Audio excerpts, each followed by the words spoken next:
Maayong adlaw mga bata. Ako di ay si Teacher Lizelle, ang mugiya o mutudlo kaninyo sa Science 3. Sa dili pa ta mo padayon sa atong leksyon karon, andama ang inyong ballpen o limpyo nga papel. Karong adlaw, atong kag-unon ang pagtunaw sa sulid ngadto sa liquid. Andam na ba mo? Ali!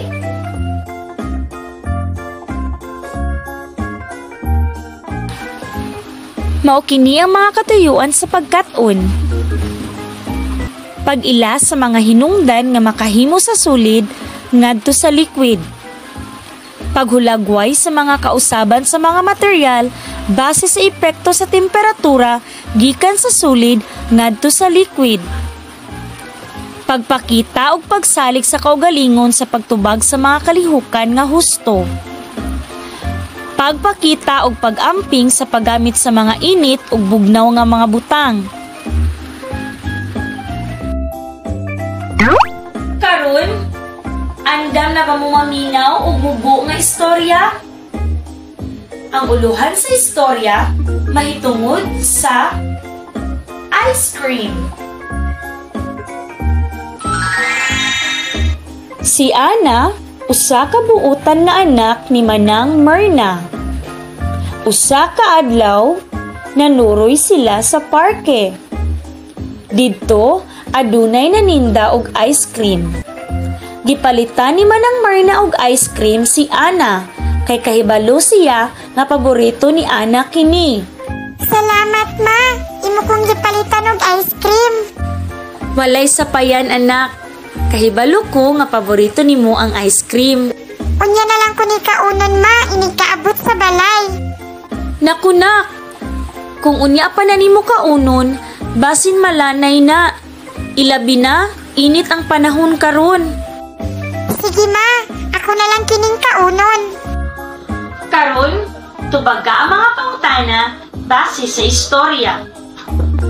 Una, paborito ni Ana ang ice cream. Unsa man nga klase sa matter ang ice cream? A. Solid. B. Liquid. C. Gas. Insakto ka! Letrang A. Ang ice cream usa ka solid. Ikaduha nga pangutana. Unsa man ang mahitabo sa ice cream kung dili dayon kaunon ni Ana? A. Mugahi ang ice cream. B. Malanay ang ice cream. C. Masuko ang iyahang mama. Insakto ka! Letrang B. Malanay ang ice cream. Ikatulo nga pangutana. Unsa man ang kausaban sa ice cream kung dili kini makaon dayon ug mainitan? A. Gikan sa liquid, mahimong gas. B. Gikan sa gas, mahimong liquid. C. Gikan sa solid, mahimong liquid. Unsa man ang inyong tubag? Letra C. Gikan sa solid, mahimong liquid. Ikaupat nga pangutana. Nakaapekto ba ang init sa kausaban sa ice cream gikan sa solid ngadto sa liquid? Unsa man ang inyong tubag? Insakto! Oo, nakaapekto ang init sa kausaban sa ice cream gikan sa solid ngadto sa liquid. Unsa man ang tawag sa proseso nga ang solid mahimong liquid?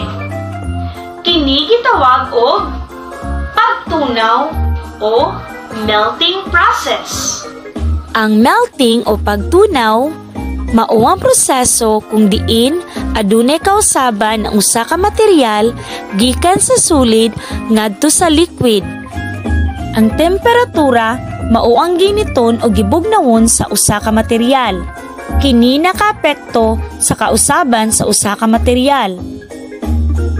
Adunay mga sulid nga mahimong liquid kung kini mainitan, mabuwad sa adlaw ug mahanginan. Kung ang usa ka butang malantad sa init, ang iyang mga partikulo magsugod og kurog ug maglagyo. Tungod niini, magsugod na og tunaw ang sulid ug mahimong liquid. Karon, atong tan-awon ang usa ka video. Obserbahi og maayo kung unsay nahitabo sa kandila para matubag ang mga mosunod nga mga pangutana.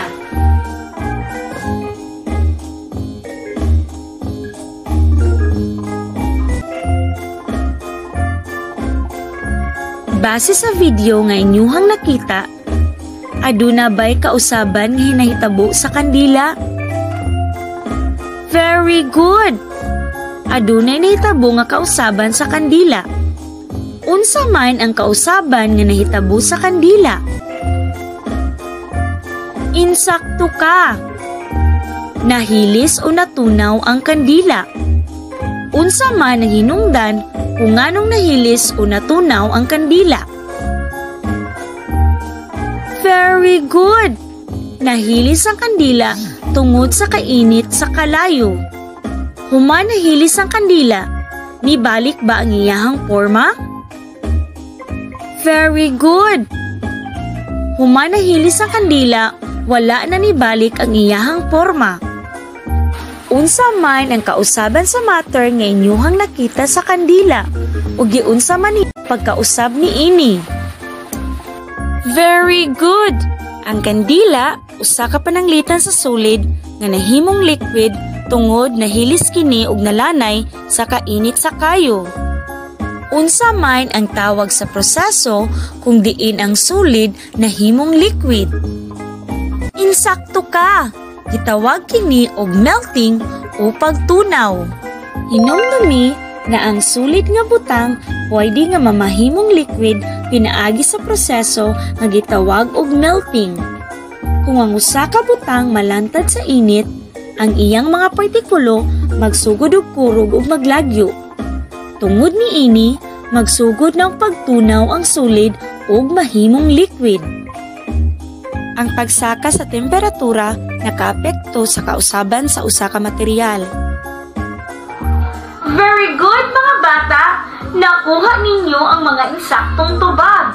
Magkita-kita na sadta sa sunod na leksyon. Teacher Lizelle, at your service! Bye!